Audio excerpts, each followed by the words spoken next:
Good morning, আমি doctor Chakraborty বলছি। এখন চেম্বারে যে সব পেশেন্টরা আসছে তাদের মধ্যে দেখা যাচ্ছে অ্যালার্জিক রাইনাইটিস, যেটাকে কমনলি বলা হয় বা মেডিকেলি বলা হয়, সেই ধরনের পেশেন্ট অনেক বেড়ে গেছে। আয়ুর্বেদায় এটাকে প্রতিশ্রয় বলা হয়, বাতজ প্রতিশ্রয় আছে, কফেজ প্রতিশ্রয় আছে, তো গ্রসলি প্রতিশ্রয় বলা হয়। এবং এক্ষেত্রে কি ধরনের সিমটমস আসে পেশেন্টদের, যে ডাস্ট অথবা কোল্ডে খুব বেশি মাত্রায় অ্যালার্জি হচ্ছে, সোয়েলিং অফ দ্য ফেস হয়ে যাচ্ছে, রেডনেস অফ দ্য আইজ হচ্ছে, constant secretion from the nose হচ্ছে, স্নিজিং, এবং অনেকের ক্ষেত্রে হিক্কাপ হয়। তো এই সিমটমসগুলো কিন্তু অনেক ক্ষেত্রেই দেখছি বিভিন্ন পেশেন্টদের দেখা যায়, এবং তাদের এই সময়টা বা শীতের শুরুটা বা অন্যান্য ন্যাচারাল সময়তেও তাদের লাইফ খুব অসুবিধার মধ্যে ফেলে দেয় এই কনস্ট্যান্ট এই সমস্যাটার জন্য। এটাকে অ্যালার্জিক রাইনাইটিস হিসেবে চিকিৎসা করা হয়, এবং জেনারেলি অ্যান্টি অ্যালার্জিক, অ্যান্টি টাসিভ এইসব ধরনের ওষুধপত্র দিয়ে চিকিৎসা করা হয় জেনারেল ক্ষেত্রে।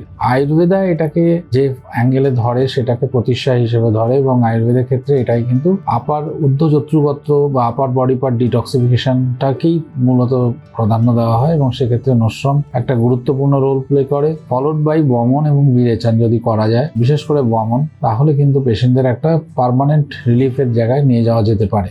তবে এটা একবারে আসবে না, এটা যেহেতু একটা ইন্টারনাল ইমিউনিটি বেসড ক্রাইসিস, এটা সেই জন্য এটার জন্য আপনাকে পেশেন্টদের আর কি আমরা বলি যে একটু পিরিয়ডিক আসতে হবে, যে 1-2 বছর উনি যদি ট্রিটমেন্ট করেন, যে প্রথম বছরের থেকে দ্বিতীয় বছরে অনেক সিমটোমেটিক্যালি বেটার থাকবেন, দ্বিতীয় বছর থেকে তৃতীয় বছর আরও সিমটোমেটিক্যালি বেটার থাকবেন, এবং একটা সময় পেশেন্ট অলমোস্ট ইস্যু লেস হয়ে যাবে এবং রেজিস্ট করতে পারবে। তো এই ধরনের পেশেন্টদের এই জন্য একটু ধৈর্য ধরে লং টার্ম চিকিৎসার কথা ভাবতে হবে, এবং যে ধাপগুলো আয়ুর্বেদে এটার জন্য রেকমেন্ড করা আছে, যেমন প্রথমে কিছু ওষুধপত্র, তারপর নশ্রম, তারপর বিরেচন বা বমন, সেই ধাপগুলো পরপর যদি ক্রস করা যায় তাহলে পেশেন্ট খুবই ভালো রেজাল্ট পায়, এবং আমরাও হ্যাপি হই পেশেন্টদের সারাতে পারলে। Thank you very much.